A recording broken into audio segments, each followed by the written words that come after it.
윤석열과 충성심. 이철우 경북도지사가 9일 대선 출마 선언을 한 뒤 윤석열을 찾아갔습니다.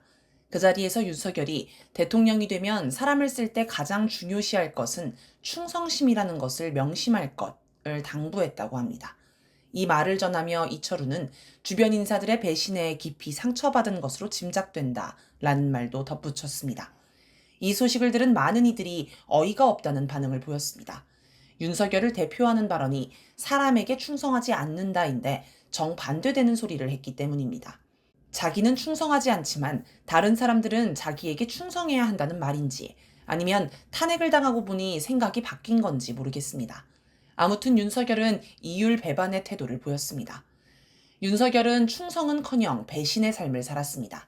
자신을 발탁해준 문재인 전 대통령을 배신하고 검찰개혁은 물론이고 문재인 정부의 여러 개혁 정책을 가로막았습니다.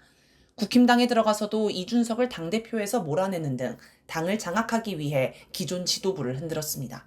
대선 때 윤석열에게 양보한 안철수도 찬밥 신세가 됐습니다.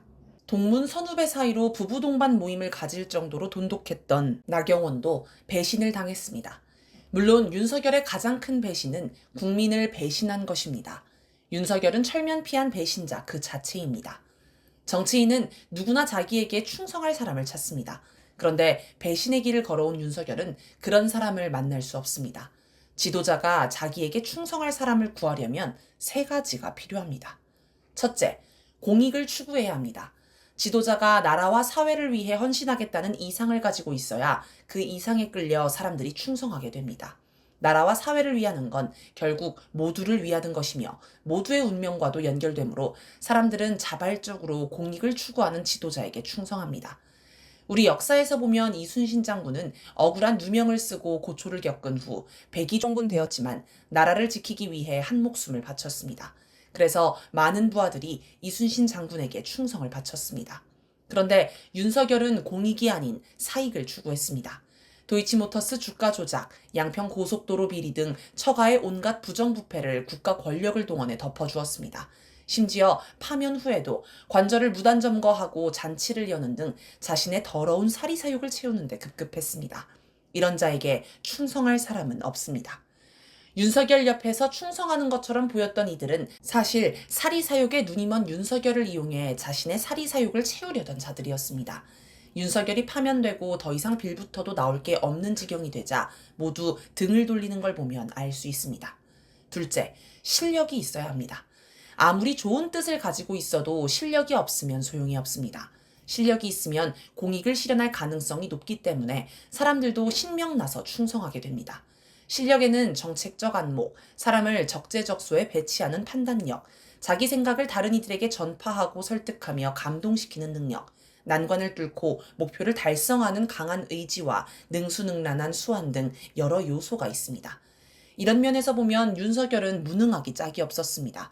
대표적인 사례가 2023년 새만금 세계 잼버리 대회 파행입니다. 조악한 행사 준비로 세계인의 지탄을 받은 잼버리 대회는 이전에 우리나라가 유치한 여러 국제 행사와 극명하게 대비되었습니다. 정권 하나 바뀌었을 뿐인데 순식간에 후진국의 모습을 보인 것입니다. 거기다 대통령이란 자는 술에 취해 개막식 무대에서 추태를 부렸으니 더 말할 것도 없습니다. 같은 해 있었던 부산 엑스포 유치 실패도 무능의 극치를 보였습니다. 윤석열은 2년간 혈세 453억 원을 날리며 지구를 495바퀴 돌았다고 자화자찬하면서 충분히 유치할 수 있다고 자신만만했습니다. 하지만 1차 투표에서 부산은 1위인 사우디아라비아의 리야드가 받은 119표의 4분의 1 수준인 29표를 얻어 참패했습니다. 최악의 경제 성장률과 무역 수지도 윤석열 정권의 무능을 보여주는 사례입니다. 이런 무능한 지도자에게 충성하는 사람이 있을 리가 없습니다. 셋째, 인덕이 있어야 합니다. 인덕 가운데 제일 중요한 건 믿음입니다. 사람들은 보통 자기를 믿어주는 사람을 믿고 따릅니다. 진정한 충성은 마음에서 우러나오기 때문에 신뢰관계는 매우 중요합니다.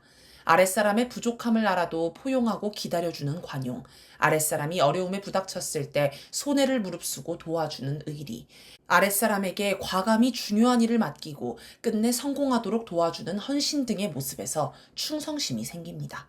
그러나 윤석열은 아랫사람을 그저 자기 사리사욕을 채우는 도구로 썼을 뿐입니다. 예를 들어 검찰 내에서 윤석열의 최측근으로 꼽히던 조상준 국가정보원 전 기조실장의 사례를 봅시다. 김건희의 주가 조작 사건을 변호하기도 했던 조상준은 2022년 9월 국정원 인사에 문제가 있다며 윤석열에게 여러 차례 고언을 했습니다. 그러나 윤석열은 그의 말을 듣지 않았고 결국 조상준은 그해 10월 국정원장도 아닌 대통령실에 사의를 표명하고 잠적해버렸습니다. 홍장원 국정원 전 1차장도 마찬가지입니다.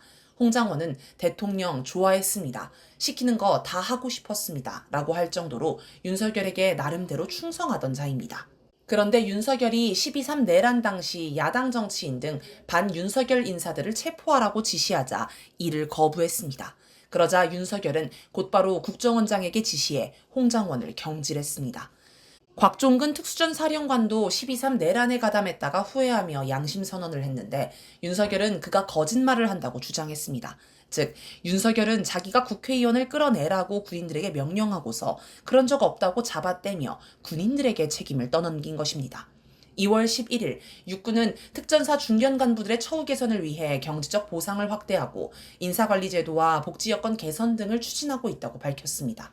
이에 특전사 간부들 월급을 올려주면서 2차 계엄을 준비하는 것 아니냐는 의혹도 제기됐습니다. 물론 이런 걸로 군인들이 자기에게 충성하도록 할 수는 없을 것입니다. 윤석열은 김건희를 지키기 위해 살아왔습니다. 본인 입으로는 사람에게 충성하지 않는다고 했지만 사실 온 국민이 극단적으로 혐오하는 대상인 김건희에게는 충성했습니다. 하지만 윤석열은 평생 가도 자기에게 충성하는 사람을 구할 수 없을 것입니다. 충신은 만나는 게 아니라 만드는 것이며 그건 지도자의 몫이기 때문입니다. 1급 체제에서 다급 체제로 급변하는 국제사회. 알아야 살아남을 수 있습니다. 주권연구소가 준비한 북중러 신세계와 미국의 몰락. 주요 인터넷 서점에서 구입할 수 있습니다.